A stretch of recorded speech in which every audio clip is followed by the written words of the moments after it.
sanitary here who said no. We said no.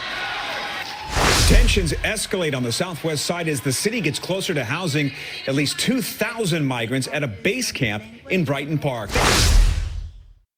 Temperatures are only dropping further down from here on out, and that means time is running out to get migrants inside shelters. There are more than 2,800 migrants living outside of police stations across the city of Chicago, waiting to be placed in shelters. And with the cold and even the snow earlier today starting to set in, thousands of them are having to stay outdoors in flimsy tents. In response, the city has dispatched city buses from 8 p.m.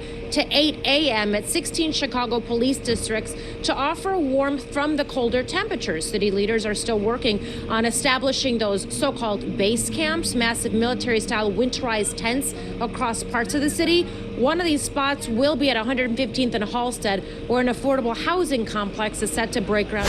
Continue to arrive in Chicago. Since May, 230 buses have arrived in the city. This week alone, that number is up to 23. Plus, there are more than 3,000 migrants right now awaiting spaces in shelters, and a lot of them are out at a risk. This is exactly the situation city leaders and migrants feared. There are thousands of asylum seekers sleeping on sidewalks all over the city as temperatures plunge toward freezing. It's the coldest most of them have ever been. These Venezuelan natives seeking asylum here in Chicago are for now stranded, wrapped only in donated winter coats, hats, and gloves.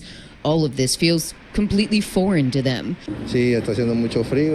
Misael told us, yes, it's been and is very cold. We are finding out that it is going to snow, and we are hoping they get us out of here as soon as possible. People who are exposed to the elements, especially, 24/7, sleeping outdoors. We have reached a critical point in our city's migrant situation. Cold weather and snow have arrived. More than 3,000 new arrivals still don't have a roof over their heads.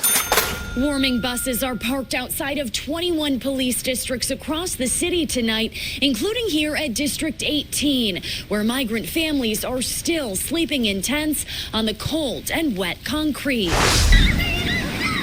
Despite the smiles and snowballs that came with experiencing flurries for the first time, a pressing situation is becoming more urgent by the day and by the degree. Even at 50 degrees Fahrenheit, you can develop hypothermia with prolonged exposure or with wet clothing. Misael and his cluster of sidewalk neighbors have been here for a month and a half, sleeping with just the protection of plastic and anything they can find.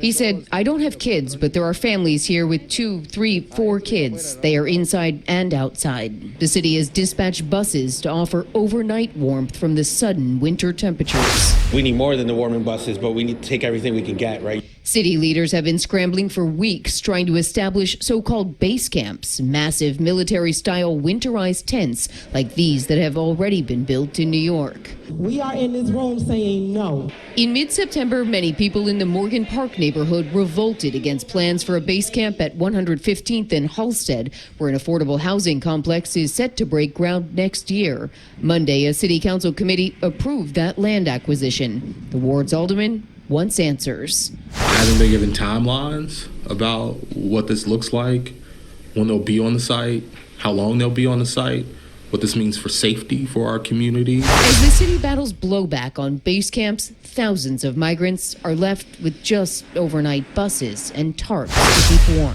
I love solar energy. I just want you to know that. And I love electric cars. But I got to ask you this question. I've been waiting to ask this. If electric cars are so swell, how come government has to pay people to drive them? So I think